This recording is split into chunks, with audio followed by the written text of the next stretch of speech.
I want to talk to you guys a little bit about object labels and how we can work on object labels at home, the kind of the same way that we would in class. I know some of our kids have that those things as goals. Now, when I say object labels, what I mean is just kind of identifying things, knowing what things are. There are two different categories. There's a receptive and an expressive way to do this. Again, those are like the technical terms, but I want to focus on the receptive piece, which really just refers to kind of like a without words. Give me, point to, where's the, things like that. So you can use this for teaching everyday items. You can use it for teaching letters, shapes, numbers, colors. We do object labels for all of those different things in the classrooms. When we teach it, we usually focus on 3 things at a time. We don't want to have out, like a ton of stuff, because then it's harder to focus on, or find what it is that we're asking them to find. So right here, I just have some shapes. These are just some puzzle pieces that I had. I was trying to find things that we had around the house so that, so it can be something that you can do with things that you have around the house as well.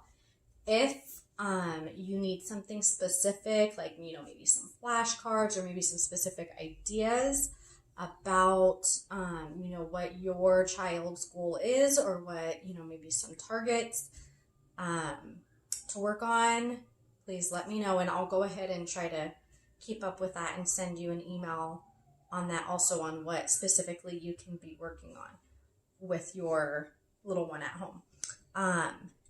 So let's say we're working on shapes.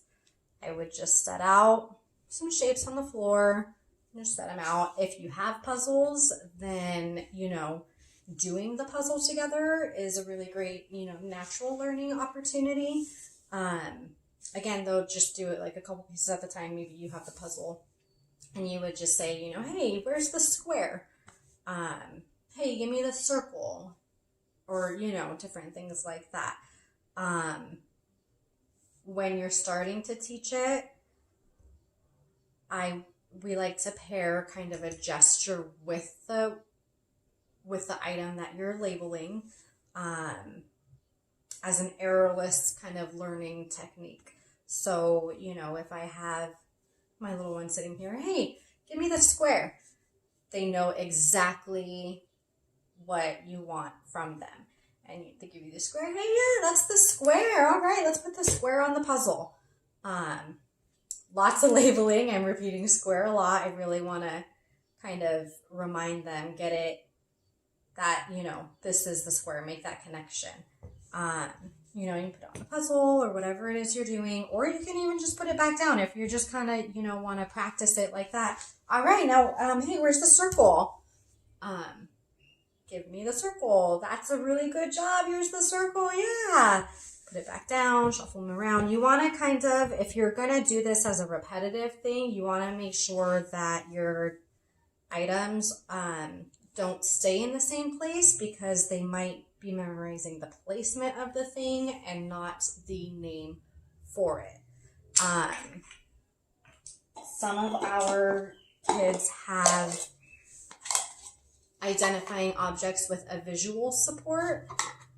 Now, that would mean you would want to have your items that you want them to learn. I have a cup and a bowl. Let's say that these are targets that they're working on. And I would say, give me the cup. I'm holding up a visual of what I want them to give me, so that the idea is that, they'll look at what you have, find it, and then kind of match it. It's kind of a match identifying paired sort of thing. And then, the same thing. Hey, where's the bowl?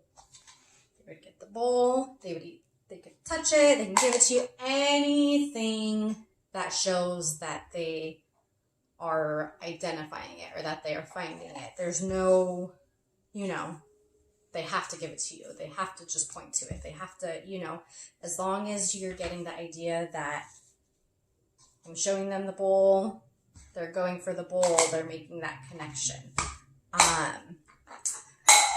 Again, for letters, I know I have, you know, a puzzle. If you want flashcards or anything, please let me know and we can try to figure something out. If you're going to work on letters, again, maybe try to pick just a few at a time that you want to work on. And if you feel like, you know, like, hey, it seems like they're really getting that letter, then you can move on to something different. Trying to do all 26 at once might be kind of a lot.